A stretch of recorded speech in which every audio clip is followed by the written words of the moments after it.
Hi guys! Pauwi na pala ako sa mga oras na ito. At last day ko nga sa trabaho. So, andito na nga ako sa bahay at ako ang unang nakauwi. Nakakalungkot kasi last day ko na sa trabaho pero wala naman akong magagawa.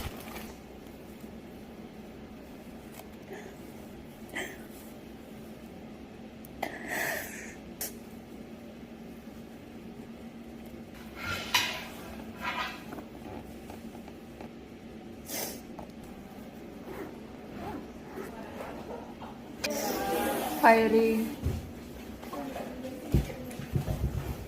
Hindi na ako tumisyo kanina. Ganun pala yun? Bakit? Payak ako eh. Ako nga eh, nakatagilid na ako tapos nakaganon na ako. Dalawa ako. Si Jo kasi pinalala pa. Nayak tuloy ako, Jo.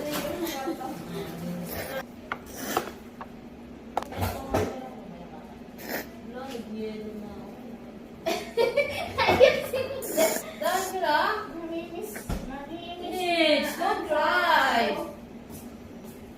You're going home. Can we? Can we go also? Pagtapos ka na sa trabaho, ganito pala ang feeling, no?